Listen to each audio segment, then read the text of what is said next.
Hello, everybody. This is just an introduction to get us started. We're going to wait maybe a minute or two more, well, maybe not more than that, for registrants to sign on.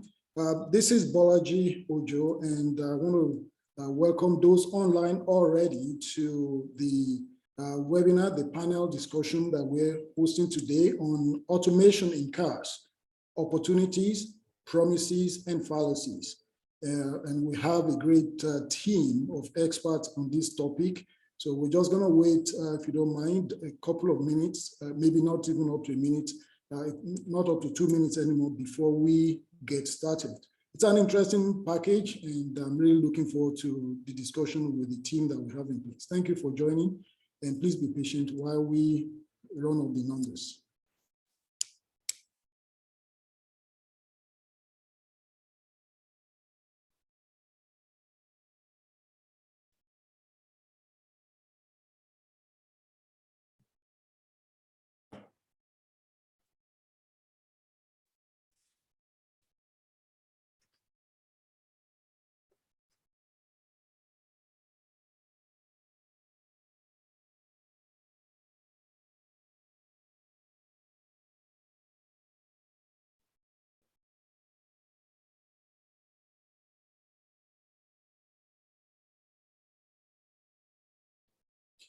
I'm just going to give us 30 seconds more, and then we're going to get started. Again, if you're just joining us, this is the Ojo-Yoshida report webinar on automation in cars, opportunities, promises, and fallacies. I think there's something for everybody on this call, and you'll be amazed at the people that have been put together to address this topic. We're looking forward to it. If we just give ourselves about 15 seconds more, just to have a few more people join us, and then we will get started. Thank you.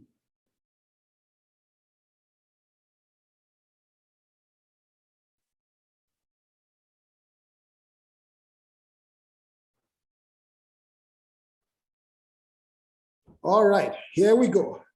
My name is Bolaji Ojo. I am the co-founder and the managing editor of the Ojo-Yoshida report.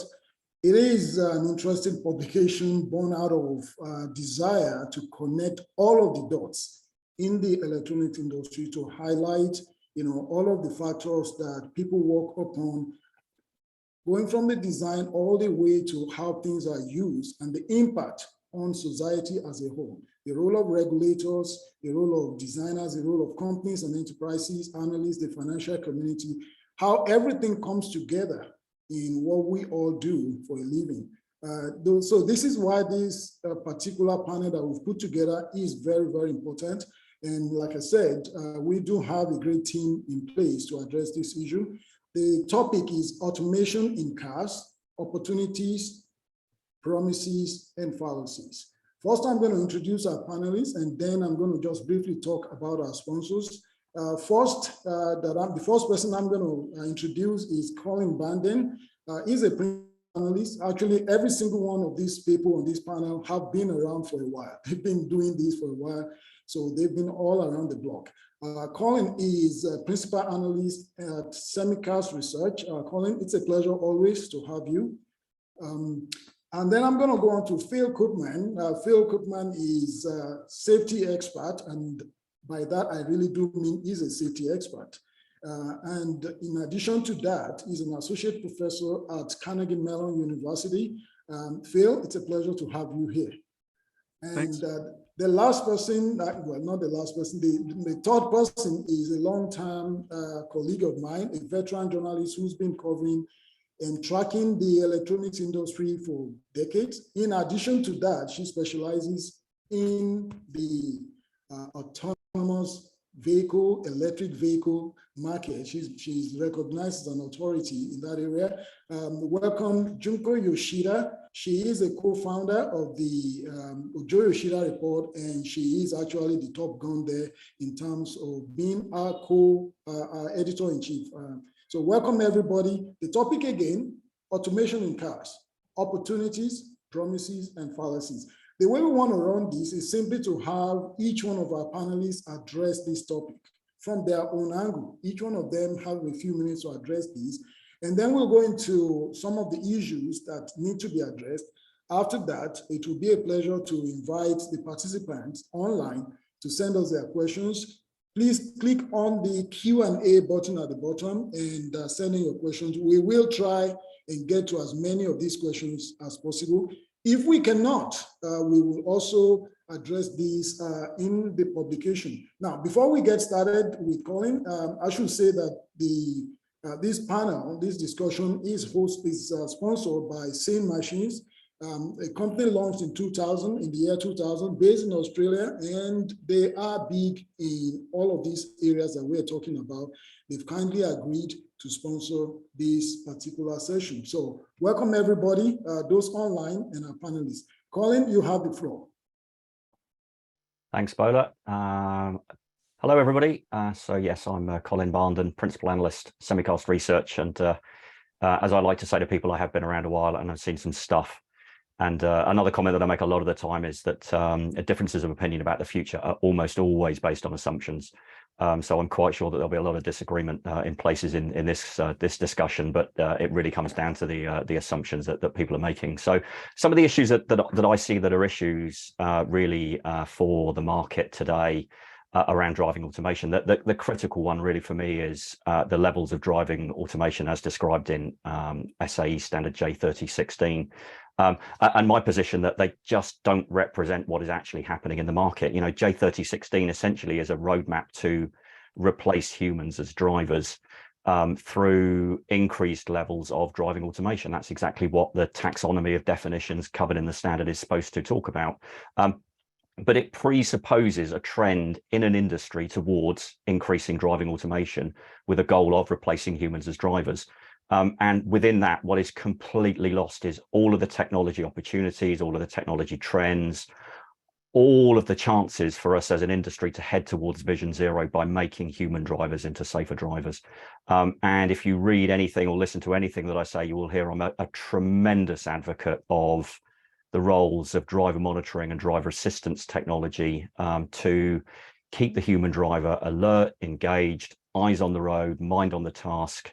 If a driver is impaired, if they are asleep, if they are falling asleep, if they're looking at their cell phone, if they're looking away from the road, if they're doing non-driving related tasks, technology related to driving, driver monitoring can be used to bring the driver back into the driving loop.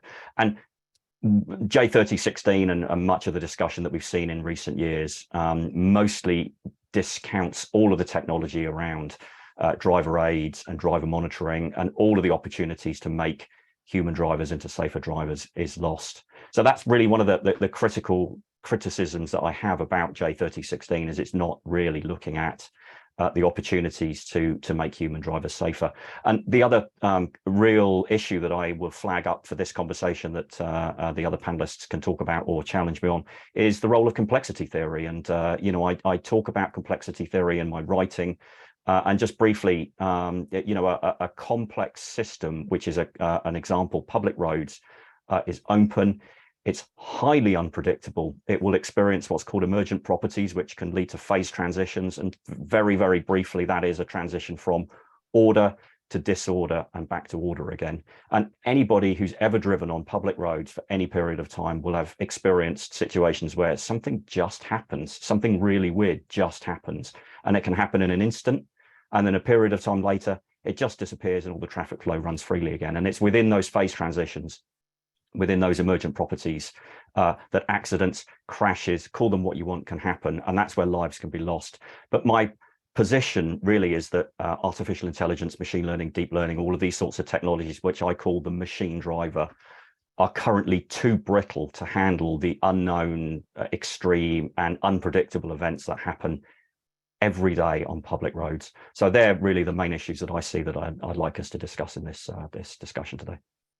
Thank you, Colin. I'd like to kind of jump to Junko here, but before doing that, I'd like to kind of recall something that Junko and I experienced a couple of years back. We were at a major conference dealing with this same type of issue. And I remember that everybody seemed to be in agreement that as far as AVs are concerned, 90% of everything that needed to be done had been done. But everybody is still struggling with 10%. It's that last mile. It's only, I would say it's only one of those items that Junko has pointed out in her writing over years. So I'm quite interested in what are the other issues that you see here, and where do you see the head of the industry? Well, I have to jump in because this is a well-known industry thing, okay? The first 90% of the project takes 90% of the time. The last 10% takes the other 90% of the time, except in this case, I think it's the other 99% of the time. That point well noted. You know, Junko, remember that they said that same 10% may actually take decades to solve. I'm not sure if that's your experience, but it's over to you. Yeah.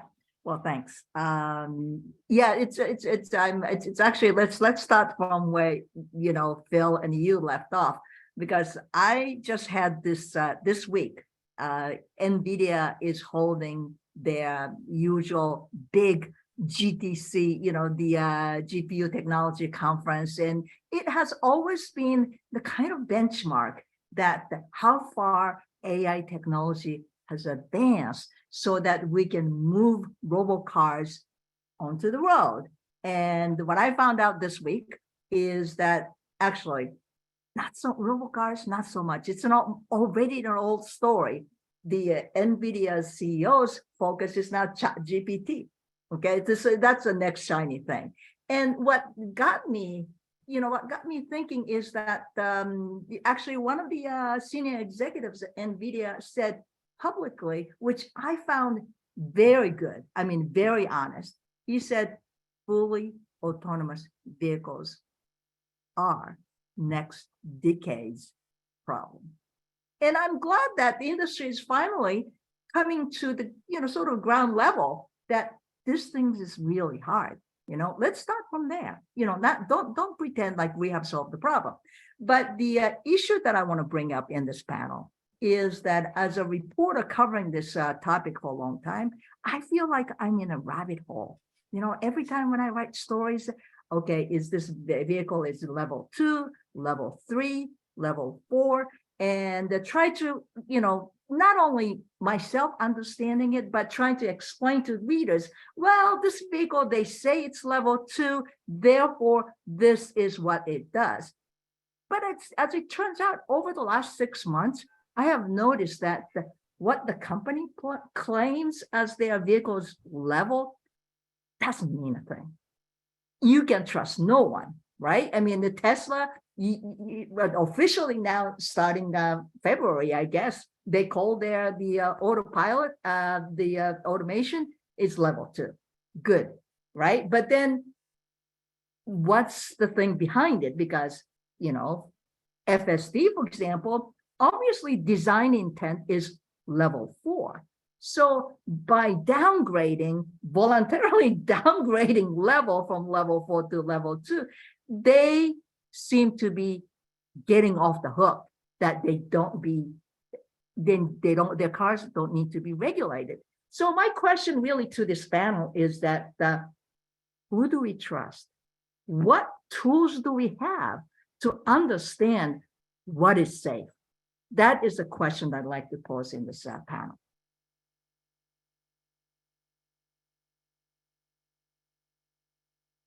Balaji, you're muted. Balaji, you're muted. Right. Sorry, my apologies. Thanks so much, Junko. I think that's a topic I'd like to have Phil touch upon. And by the way, Phil is always interested in the role of the human driver. So Phil, you know, this is an interesting question I want to pose to you. In addition to the things you already lined up to talk about, are we trying to engineer the driver out, and why? Now I'm gonna forget half the stuff I was gonna say. That's okay.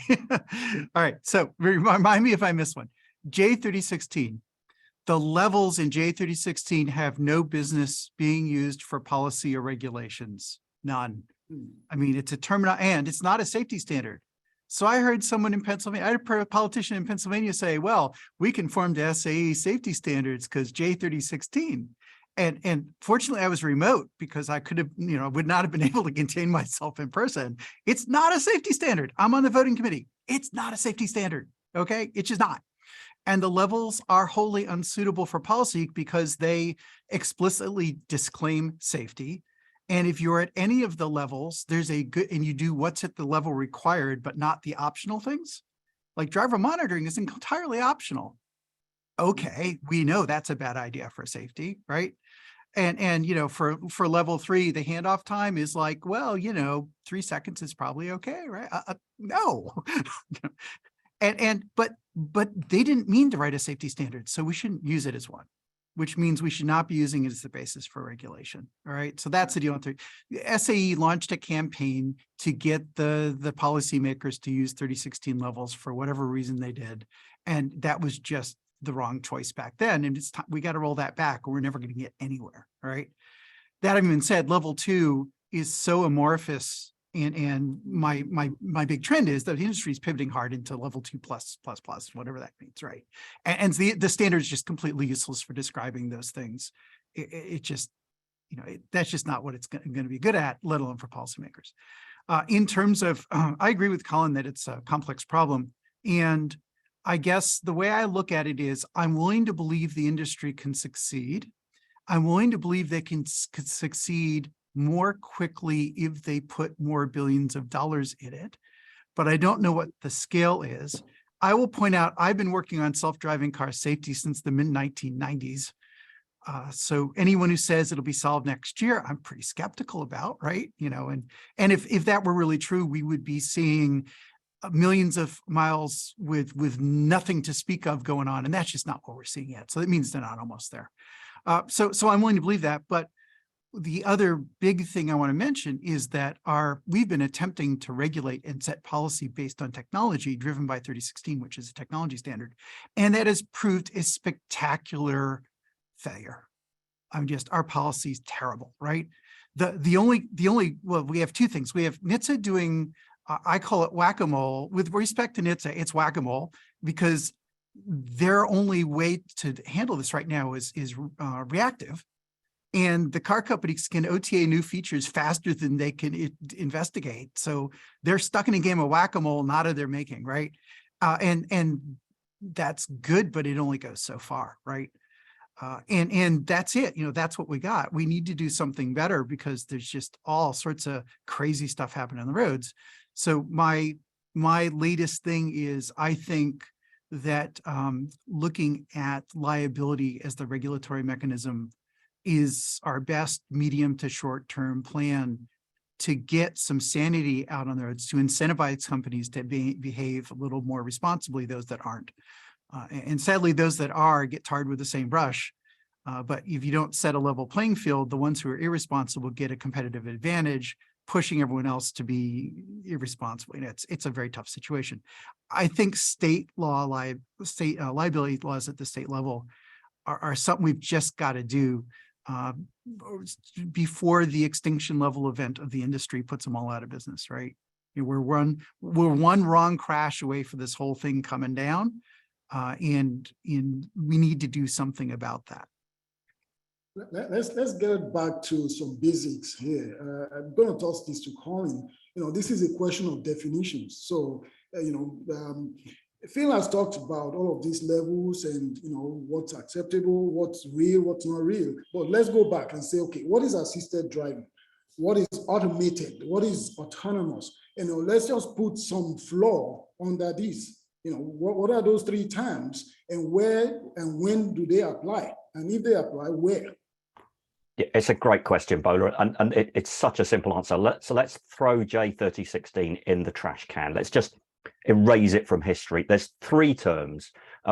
My preference for alliteration leads to this. So, as you've already mentioned, assisted driving. You know, these are driver aids. And, you know, I describe this really as technology which is active for maybe between 1 to 3 seconds. So we're talking about automatic emergency braking, forward collision warning, lane departure warning, lane keep assistance, those sorts of things that they provide assistance in the longitudinal and lateral direction. And we know everything about all of these technologies. They've been in the market for 20 years in some cases, and that's well understood. So driver aids, assisted driving is the first category that I would define. The second one, automated driving. And that is long duration, longitudinal speed control and lateral lane support, lane centering. And again, these technologies are just starting to appear in the market now. So examples here are GM Super Cruise, Ford Blue Cruise, Tesla's autopilot or full self-driving would fall into this category. So would anything that's UN regulation 157 for automated lane keeping systems. So again, we can neatly define what is automated driving as it's really long duration speed and lane centering. And then the third one is autonomous, and that's where the machine driver is completely liable, is completely in control. The human is essentially a passenger, and they are removed from the driving task. They're not responsible for the driving task. They're not liable for the driving task. They're not involved in any way. And that's the robo-car, robo-driver, robo-taxi, robo-truck sort of technologies that are being talked about now. So if we just simply go to assisted, automated, and autonomous, it starts to become much easier to see some of the things. For example, a vehicle can be assisted under certain conditions and it can be automated under other conditions. Whereas this sort of notion in, you know, like, well, if a vehicle's level 4, then it's level 4, but like, well, it could be level 2 at other times, and all of that stuff, it just goes out the window. So assisted, automated, autonomous is the direction I would say the industry would probably benefit from going in. Well, which one is everybody determined to achieve right now, Junko? Autonomous? Well, it's actually, before we say one way or the other, actually, I want to ask questions to Phil, because Phil has a different way of looking at the same problem. Okay. Why don't you explain, Phil, what's your category that Sure. I use different names than Colin. That's an interesting arm wrestling discussion. But I'm assisted. I'm good with assisted. I use supervised instead of automated because supervisory is more driver centric, even though it doesn't start with the letter A. And autonomous. I'm okay with autonomous. Now there's a fourth category that I think urgently needs to be there, not from a driving public point of view, but from a policy point of view, which is testing. Because even though an automated versus testing vehicle looks the same, if you're looking at there's a driver who's supposed to be paying attention, and one of them, it's an ordinary driver driving a well-behaved car, and the other one is a highly skilled trained driver, or should be, with a car that's going to try and kill them on a regular basis, right? And other people on the road. And so you really need a separate category for testing, because you don't want civilians doing testing. It's just a bad idea, right? So I want to add a fourth category of testing for not disagreeing with Colin. It's just that one matters. And J3016 says almost nothing about testing. And that's how you see companies claiming that level 2 and testing are the same. As they're not even close to the same. So that's the first one. That should be separate. So in general, I agree with the 3 bins. We can have, you know, automated versus supervisory, but that's fine. The thing that's important, again, I got my policy hat on today. I was looking at fully automated cars or autonomous cars for so long. This year, I'm looking more at the shared responsibility cars. And what I've been working on is, how do you tell the difference? So it turns out there's a fallacy. People think that a level 2, something with automated steering and automated speed control, is the driver assistance. That's not true. Level 2 is not ADAS. Go look in the standard. It doesn't say it's ADAS. And all the studies that say ADAS, advanced driver assistance systems, are safer, exclude automated steering. So people are trying to say automated steering is ADAS, therefore it's safer because studies.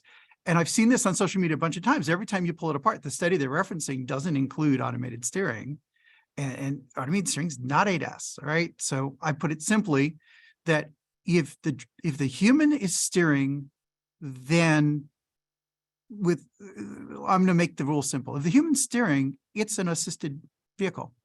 That's it. We're done. It's driver assistance if they're steering. If they're not steering, it's automated supervisory. Because in the driver role fundamentally changes. When you're watching the car steer versus steering yourself, you're going to drop out of the loop, and it's a completely different cognitive task.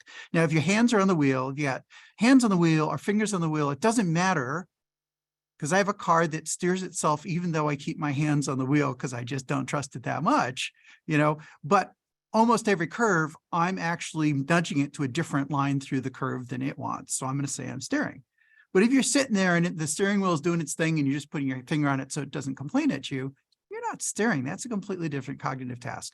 And in my mind, we really need to draw that bright line, whether the person's steering or not. That's got to be the line. There are other things you hear about eyes on the road and hands on, hands off, all these other things. But those are indicia of whether you're steering. And steering is the fundamental thing, I think. Yeah, that's actually a really interesting point. You know, Phil, you use the terminology in just what you just said. It's the shared responsibility vehicles, Yeah. right?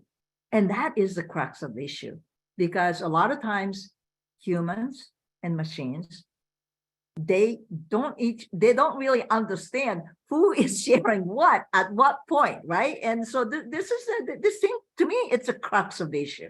Well, the whole autonomous washing thing, people say, oh yeah, my car drives itself so I can drink and have it drive me home afterwards. Or I had a lawyer ask me, and no disrespect to the lawyer, because this is indicative of what's going on in the real world. He said, I've got a client who has a lot of DUI convictions. And what I want to do is get him to buy a car that self-drives so he can use it to come home and be safer. And I had to explain to him, no, these cars do not actually drive themselves. You know, you cannot ensure safety if you're drunk.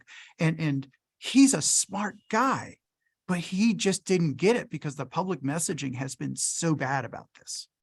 When you say, Phil, that the car doesn't drive itself, there are folks out there who believes robo-taxis are already in existence. They're doing something. To be clear, this is a retail car that now is said to be at level 2. Okay, there are robo taxis, not in the city this gentleman was from, right? Because they wanted to buy him a car, right? There are robo taxis that drive themselves mostly, except for the weird stuff that's going on the roads, right? You know, they're mostly there. And in principle, if you were drunk and got into one of those, you're not responsible for driving the vehicle. But we were talking about purchasing a retail car that didn't have those capabilities. Right. So here's one thing I'd like us to go back to. What's our topic? It's automation in cars, opportunities, promises, fallacies. Okay. So Colin, where are the promises? What are the promises that we can look at here? Because we can end up just talking about how it's not going to happen, it's not going to happen, but are there really opportunities? I mean, promises first. Let's deal with the promises. I mean, let's take the most egregious example now, which is Mercedes Drive Pilot, where you can take your eyes off the road and you can do something else. Oh, but you've got to be ready to take over in an instant. I mean, just how stupid is this? I mean, how dangerous is this? I mean, how offensive is that message to the message of Vision Zero and road safety? I just don't understand why Mercedes are going with that language of you can take your eyes off the road and you can do something else while Drive Pilot is activated and we'll take care of it and we'll do everything within the operational design domain.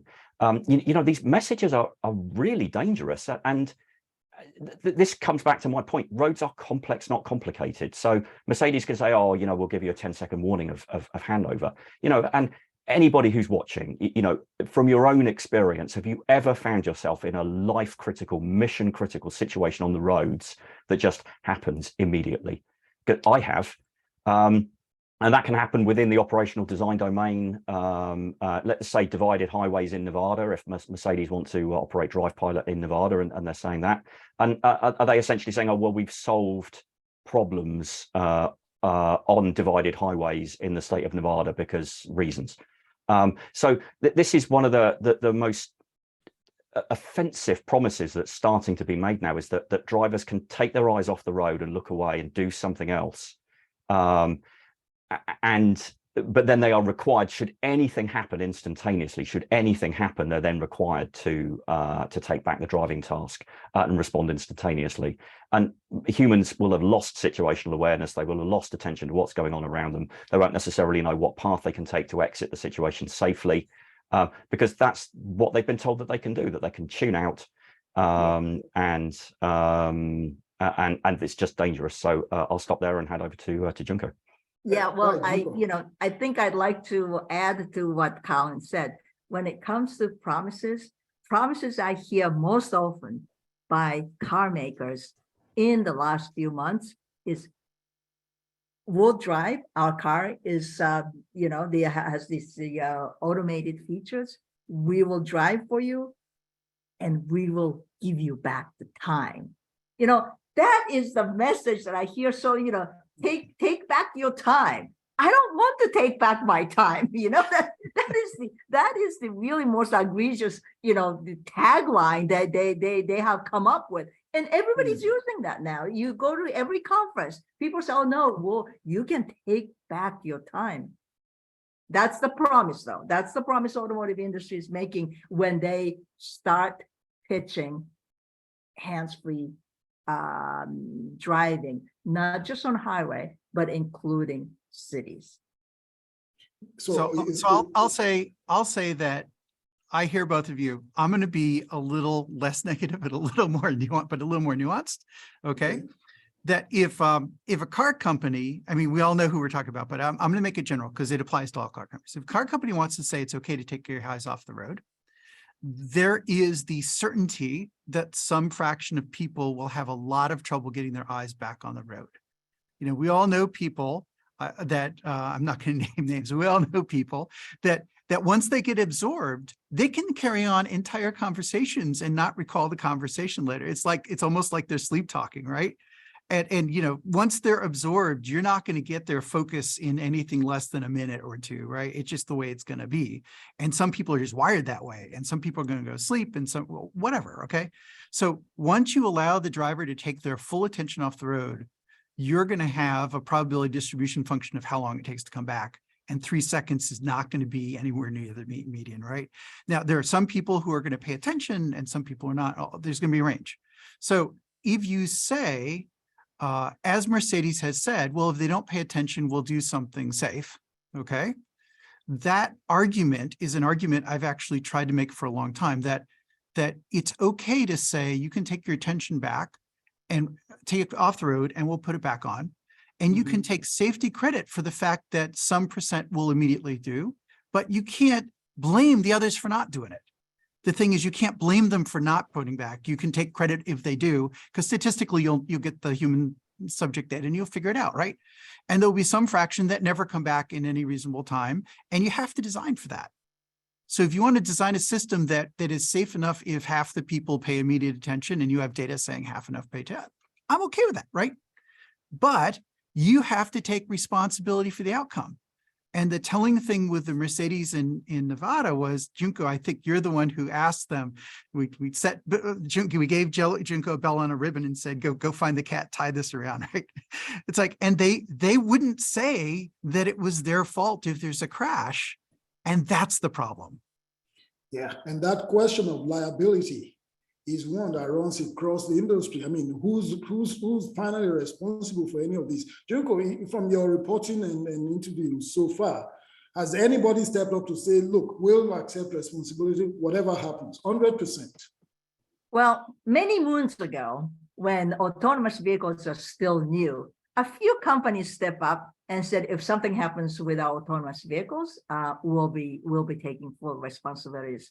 But that is like, I don't know, Colin, how many years ago was that? It's like nobody's saying that anymore, as far as I could tell. What do you know, Colin? So this is interesting. So essentially, when it's in a press release, the OEM is taking liability. The moment that a journalist starts asking serious questions about what's actually going to be the outcome here, the answer is it depends. And we all know that liability in a court will be whoever's got the smallest legal representation. Whoever's got the biggest budget is the one that can dump liability. So as far as I'm concerned, if you own it, lease it, or rent it, you are liable for it. That is what is going to be true about the automation, is that basically whoever owns the vehicle, is renting the vehicle or leasing the vehicle, they're going to be liable for whatever that technology in that vehicle does. And that's just simply the way that it's going to go. But we don't get to decide that on this panel. Who gets to decide that, Phil? And is anybody even moving in that direction? Well, the states are moving in the direction of calling the computer the driver, so you can throw it in jail if it kills someone from reckless driving. They're going absolutely the wrong direction. The automated vehicle industry, the AV industry, is doing a state-by-state barnstorming campaign to get favorable state laws passed. They've been through Pennsylvania, they've been through a bunch of other states, and the laws are it's everyone's fault but theirs because jobs and economic growth, and that's what it boils down to. And they're also preventing cities from having a say. So Pittsburgh doesn't get a vote in whether those vehicles get tested here. We're not allowed to do anything about it. That's up at the state. And that's similar to what's happening in a lot of states. Are there any differences when it comes to ADAS in terms of liability? Oh, for ADAS, there are no rules. Oh, Junko, is that There are no your rules. finding? No, there's no rules. There's no rules. But, I think it's for the interest of our audience, Phil, I think it might be good to explain to, some of our audience may not from the United States. So Yeah. what is the responsibility of in the United States? What's the responsibility of state regulators and what is the responsibility of federal regulators like NHTSA? Can you explain that for us? I can give it a try. Okay. So in the US, there is no homologation. There is no type approval. Companies self-certify, but what they self-certify to is a very basic set of safety features from FMVSS, Federal Motor Vehicle Safety Standards, which have to do with, are your headlights bright enough? Does the warning indicator come on when your tires are low pressure? Crash safety, do your seat belts pass a certain standard? Those kind of, does your windows defrost? It's all very vehicle test level. And if it worked once, you're good to go. No notion of non-reproducible software faults. Computer and software safety simply does not enter into it. That's not regulated at all, other than after the fact recalls after there's already been a bunch of bad things happening. The states control the drivers, the feds control the machinery, and it's complicated because if you have a machine driving, who controls it? And they're still trying to figure that out. The feds have no regulations other than the ability to recall. And they have a standing general order to report data, which is great, which by the way includes level 2, which is good to see that they're looking at regulating level 2. But right now, all that happens is that a bunch of really bad things happen, all involved, in some cluster that can identify, you may see a recall, and you've seen some of those happen. But that's after the fact. The companies can put anything they want on the road. And the state permits, even the most rigorous state permits, don't really attempt to assess the safety. They just say, do you have insurance? If you're testing, do you have safety drivers that work for you or something? That's on a good day. On a bad day, it's just, yeah, the state police like what you're doing, and the state police have, and there's no reason they should have skills to assess the technology. That's just crazy, right? And so basically, it's anything goes. And the industry is playing fear of missing out. Well, if your state doesn't do it, we'll go to another state. And if all the states don't do it, we'll go to China. They're playing all these things. But the rules are basically do whatever you get some insurance, do whatever you want. In some states, the insurance is the same as for human drivers. So states where it's a 50K policy, you can test this stuff as long as you've had a safety driver for a while and haven't had a big crash in the news, you're good to go. It's about where we are. Okay. So when I say there's no rules, I'm exaggerating only about this much, okay? Well, okay. So one thing that's going on now is that you guys are really staring the honest net because our participants are registered, folks on the line, they're really raising some important questions as you talk about some of these issues. So let me pull one up very quickly so you get where they're headed. They're asking, okay, there's the FAA. And they do a great job, also we think. Is there the possibility, any way that you could have a federal agency? We got NHTSA. We got NHTSA. They're peer to the FAA, right? What's your assessment of them then? They're at the same place in the organizational chart in DOT as FAA, right? They're peers. But the auto industry has fought hard for self-certification, and they're not going to let go of that. Yeah. So there's not going to be a chance to break this cycle of self-certification then?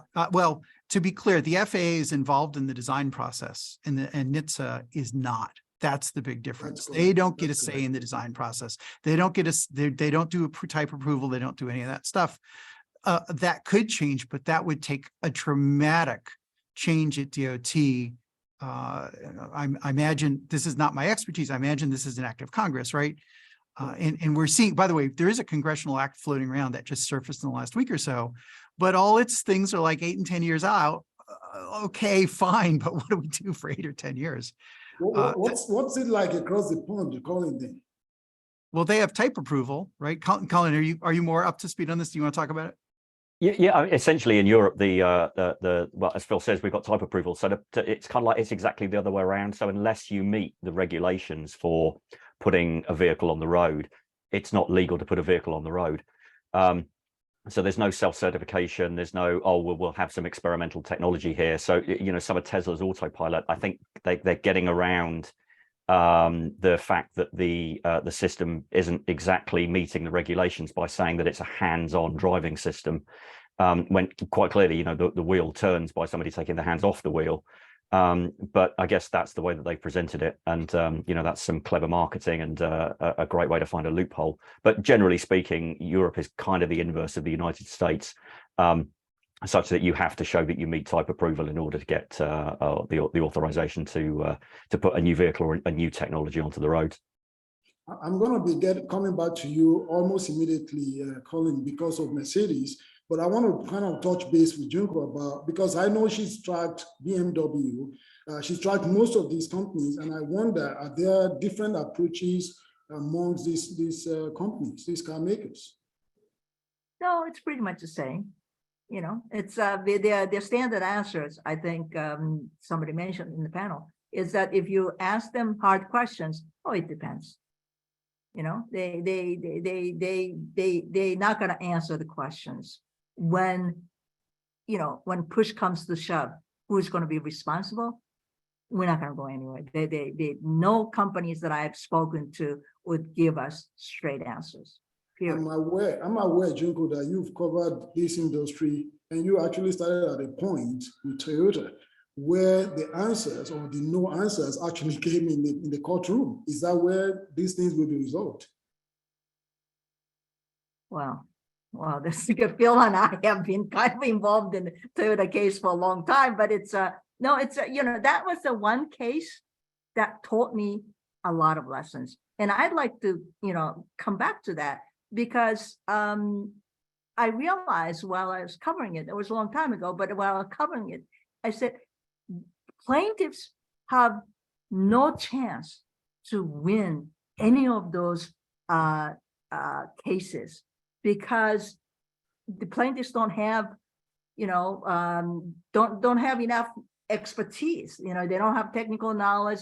They don't have a lot of money that big car companies can actually spend in lawyers and technical witness, you know, the technology witness or whatever. I mean, it's like, so it's like a lose-lose situation. That was back in Toyota's unintended acceleration case. Things are a lot more complex now. And I can't fathom what problems, what troubles the consumers will actually get into now because so much software, so much, you know, AI, so much new technology is coming in and nobody's watching. Well, I'll tell you how bad it is. If you're in a car crash and the car has automated driving capabilities, there is no way for you to know as a victim whether the automation was turned on or not. Sure. Right? You have to ask the company and they may or may not get around to telling you, right? And so you have to spend a ton of money just to find out if the automation was involved, to find out how the case should go. And that's just ridiculous. The playing field is supposed to be level. And I respect Colin's comment about whoever has the most money to spend on lawyers has an advantage. But you should at least have a level playing field, as opposed to, even if you have the same money you spend on lawyers, you can't get the info. What are you supposed to do with that, right? For you, Colin, you brought up Mercedes a short while back, and there are folks on this call that are wondering, is there anything that's actually safe in Mercedes' approach, or is it just all, you know, you just have to dump everything? I can't see how anybody can safely take their eyes off the road on public roads, and the word there is safe. You know, so if we look at other types of systems, you know, complicated systems, you know, rail, aviation, they are closed, they're highly predictable, you can model them perfectly, precisely, because you understand everything and there's like a central controller. So the central essence is that public roads are different from practically every other mode of transportation in that they are complex, not complicated. So my professional opinion is no. And I don't understand why there are big companies, automakers, OEMs, that are saying, hey, you can do whatever you like. You can take your eyes off the road. Just be ready to take over at a moment's notice. When common sense tells us that that is a really, and decades of human factors research tells us that that's just not sensible. And yet the car companies seem to be coming along and gaslighting us to the fact that, like, hey, you can do whatever you like, but just be ready at a moment's notice to take back control again. And humans just don't work like that. I mean, and essentially what we've really ended up with is the worst model possible, that we've got a machine driver with a human supervisor, and the machine driver is brittle and can't cope with uncertain and extreme events. And the human supervisor, who after a period of time, and it's probably a short of about 7 seconds, just tunes out of the task of supervising and is thinking about other things. As Missy Cummings at George Mason University has been saying a lot recently, the moment you've got hands off, most people take that as mind off. And the moment that somebody's tuned out of the supervision task, they're no longer there to effectively act as the supervisor. So in my position, there's nothing about Drive Pilot that Mercedes are talking about that's safe. If they kept their eyes on the road, fine, but they're saying take your eyes off and do something else. Let me add in that really briefly that so everything Colin said, we should be designing systems that assist the driver instead of having the driver assist the computer, right? That we got that backwards. But the other issue, on top of everything Colin said, the thing that machine learning is worst about is it has false confidence. And you mentioned ChatGPT earlier, Balaji. ChatGPT is like the world's best bullshit artist, right? And I'm not saying they're the same. For sure, they're not the same. But this technology is supremely confident because it just says it's a yes no question, right? And so its biggest weakness is not knowing when it's encountering something that it should consider novel. It's not good at what the heck is that. And a lot of human driver safety comes from what the heck is that? I'm going to slow down because I don't know. And subtle things like, is that a painting of a person or is it a person? I'm not sure, I'm going to slow down, as opposed to, oh, it's clearly a paint, whatever. And so not only are we inverting the smart approach of having the computer assist the person instead of the other way around, when we take eyes off the road, you're implicitly trusting the computer to always know when to ask for help. And the thing they're worst at is knowing when to ask for help. So that's why it's so challenging in my mind. Maybe, Junko, I don't know if you want to talk about this, but this whole gap between the standards that we may want to set. Somebody on our panel just talked about J301 that seems to have done a great job. I'm quoting now, of highlighting the need for handoff standards, driver monitoring standards, standards associated with minimum situational awareness, and the need for humans to take over. But what you've just described is a situation where it's really almost impossible for that transfer to take place. So the question that they're asking is, are these standards going to be able to resolve some of these issues between the machine and the human driver? I think it's very hard because we just simply don't know what machine is able to do it. And machine certainly doesn't know what I'm capable of doing. That's the problem. It has to be two-way streets, right? I mean, machine needs to know what situation that I'm in. And also, I need to be able to trust machines can actually, take things over from me, right? And so that two-way trust, whatever the standard says, that transfer, not just from machine to human, but human to machine, as actually Phil said, he doesn't trust the machine, so he always has his hands on the wheel because he doesn't trust the car steering all the time, right? So it's that trust it's not what the standard says. That trust needs to be proven and presented to the consumers. This is why. Here are the examples. Here's the data set. This is why we think both machine and humans can talk to each other. I'm sorry to go back to this, Colin. It's because you mentioned a company that a lot of people are passionate about. And I think this whole issue of this handover and standards and government rules and regulations keeps coming up. There is somebody who's asking here and saying, well, there's a German law allowing L3 on the road, right? But you still have concerns about Mercedes L3 vehicles. You know, are we missing something between the government rules and what's happening on the road? I'm going to channel Phil here. J3016 is not a safety standard. So I don't care what level a drive pilot is. It's not safe.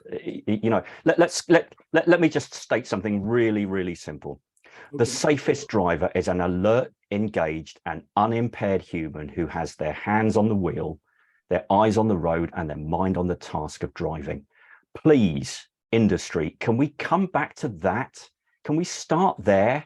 So can we get the best, most sophisticated, competent driver monitoring system installed into everything? It's covered in Europe under the general safety regulations, not in the US.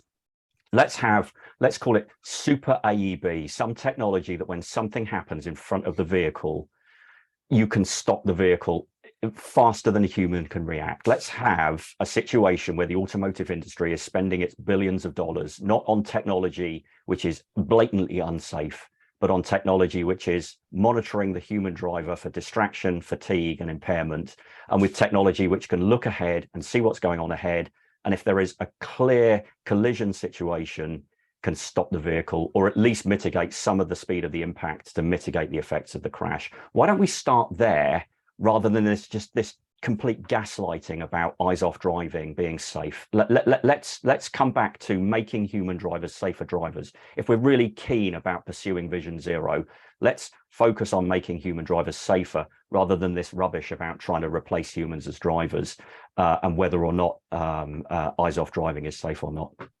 So, Bola, to get to your standards question, it's since I've been involved in standards, it turns out there's no point writing a standard until you have a concept that's actually going to work. And what we need is a human-computer concept that does better than blaming the human for being human, an imperfect human when something goes wrong. We need to do better than that before it's worthwhile writing a standard. Just this week, Junko and I had a podcast with somebody who's actually spent some time. Brian Reamer. Right. I listened to that this morning. Yeah, it was great. Yeah. It was a good podcast. Everyone should listen to that. So he's been monitoring the driver behind this. He's been monitoring drivers behind the steering.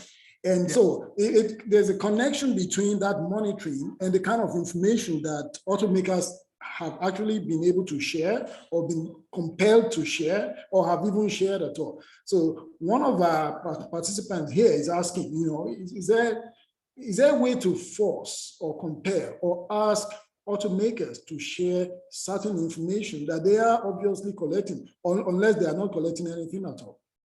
Well, they're not happy sharing info. The good news is that Brian's work has multiple car companies and is coming up with pooled results. So that's really promising. I love the fact that they're doing this and they're asking the right questions, which is if you have a human plus a car, how do you make the pair safe? So I love to see that work.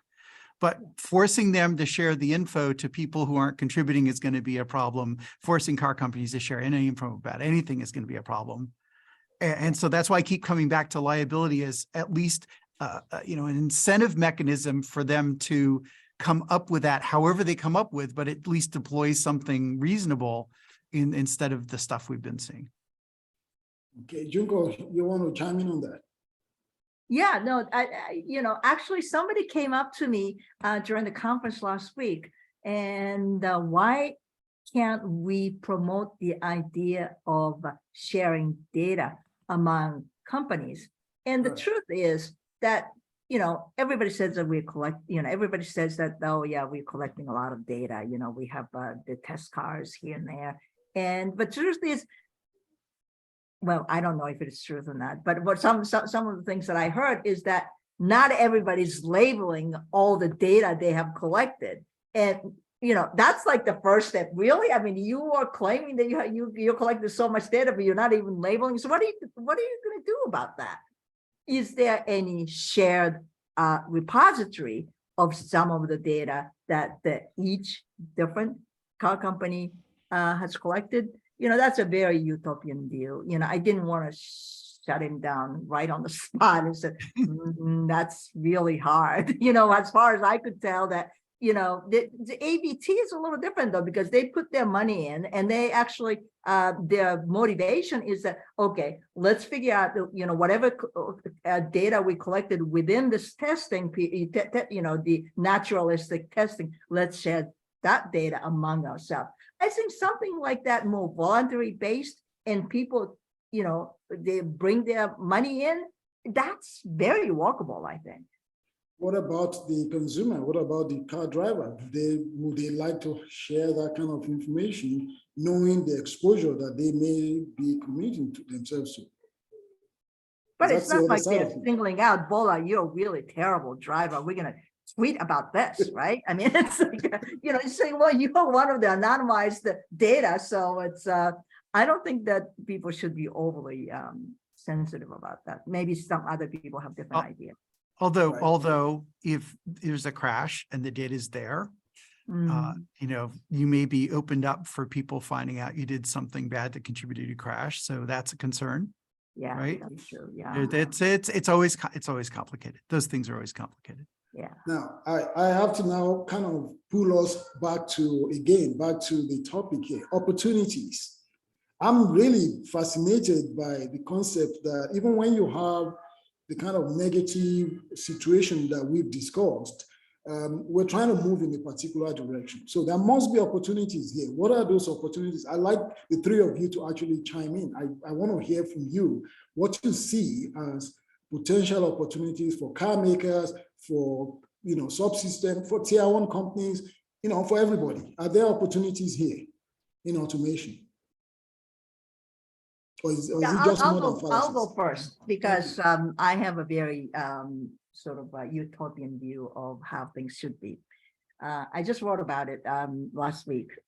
I'd like to, this is the opportunity here is for car makers to design a car that really understand me as a driver. And this is, it's sort of like automation is now shoved into me. I want to shove it back. I want to create an opportunity for car companies to understand how I want to drive and how I drive, how, you guys can help me. I just want to sort of the turn the table around. That's the opportunities that I see in this automation discussion. I'll come in with this, and what I'm going to quote Steve Jobs of Apple, what I call Steve's law, and he taught us that you've got to start with the customer experience and work backwards to the technology. You can't start with the technology and kind of like work out where you want to sell it. And really, the automakers for a long time now, they've been running around like kids in a candy store, like on a sugar rush of technology, talking about how many tops they've got on the processor, and what sensor suite they've got. And yet what really matters is what is the customer experience, what is the experience of using this technology in the cabin, in the car, to make a car safer. Phil. I think there are two opportunities. One, for cargo, I think there is an opportunity to be very smart about how you deploy automation for cargo, but it's not going to be just throw a big rig on the truck on the road with all the other traffic and hope it turns out well. You're gonna have to do really smart things like pilot vehicles and convoys and all the, I've talked about that otherwise on a truck podcast, right? There are smart ways to deploy trucks, and saying, hey, there's a truck, let it do its thing, is probably not the smart way to do it. So we're going to see how that all turns out. They say it's easier. That's just because they haven't found out all the problems that they know about for the city driving. It's not that easy. We're going to see how it goes. You can deploy it. You have to be very smart. For people, robo-taxis is a cheap taxi. I mean, how did subsidized rideshare turn out for cities? It's hard to say that this is really a good thing in the near term, and the long term is going to be far away. So I really think the biggest opportunity for personal cars is what Junko said, which is making people have a better driving experience rather than stressing them out, trying to keep right herd on unruly technology, which we know people are really bad at. Well, there is somebody who wants to take the conversation even beyond what you guys are talking about. He believes that we should be able to have the opportunity, or somebody should have the ability to control the cars remotely. You know, if the car is not behaving the way we want it to behave, you know, is there a way to kind of, work with our machines to monitor? And then if the car is not behaving right, then, you know, we have the technology to take control and redirect it. Is that complicating things? So I pay top dollar for the best cell phone company coverage in Pittsburgh, the guys who are always at the top of the tower, right? And I'm on an outdoor walk talking to Junko, and I drop out every 5 minutes. Not going to work in Pittsburgh because we got hills. It's just not going to happen, right? But more seriously, anytime you're counting on radio frequency technology for life critical safety, you're asking for trouble. And so you have to have a car that's smart enough that if the link drops, that it's going to be 100% safe. And you're already solving 90% of the problem, right? And by the way, 3016 doesn't have a category for that. It amounts to manual driving, but automated fallback. That's not a thing in 3016, right? So maybe you could do that, but it's really, really hard. It sounds. What I hear from you, Phil, is don't do it. Well, some people will say it's just the wrong idea. I'm always going to say, here's what it takes to do it, is you have to have 100% foolproof fallback. And people say, we use 2 cell phone companies. Go look up a video of a cell phone tower on fire and note that each row of antennas is a different cell phone company. And ask me how that's going to work out if you're using 2 rows of antennas on the same burning cell tower. You know, there's so many single points of failure in the infrastructure. Now, this whole panel discussion has been recorded, and it will be available on demand on the Ojo-Yoshida Report website, www.ojo-yoshida-report.com.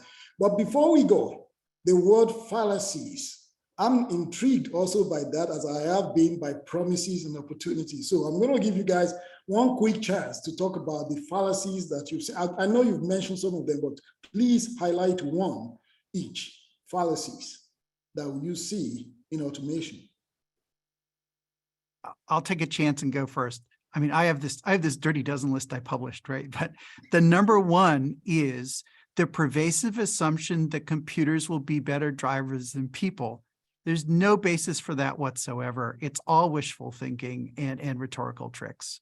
You know, maybe someday, no day soon, and for sure it's not a given. So please don't base policies on we're going to spend money or we're going to allow people to get hurt because we know cars will be better. You don't know that. Nobody knows that. Phil. I'm going to chime in. Sorry, Colin, please. Yeah, I'm going to chime in with is the greatest fallacy of all that consumers even want automated or autonomous driving. You know, has anybody asked consumers? You know, maybe they would just like a better experience in their car and a safer car. Yeah, and you know, I actually repeat that. You know, the self-driving cars can drive better than humans. That is the biggest fallacy. You guys have been awesome, and participants online, you have been wonderful. I would say probably 98% of the folks online have stayed true. I want to again thank Colin, I want to thank Phil, I want to thank my colleague, partner, and industry expert, Junko Yoshida. Also, I would like to thank Seeing Machines for being the sponsor of this panel. Seeing Machines is a company based in Australia that has a focus on what they call mission critical applications, basically some of the things that we've been talking about. So Seeing Machines designs, manufactures, and sells state-of-the-art software, hardware, and systems that are currently used, trusted, and incorporated across multiple industries globally. Thank you very much, guys. It's been a pleasure having everybody on board. Now, if you want a repeat of this, please go to ojo-yoshida-report.com for on-demand play. Within the next couple of months, we will be following up with another interesting topic. It's been a pleasure having everybody on board. Thank you very much, and have a great day. Thanks. Bye. Thank you. Thanks, bye. Bye-bye.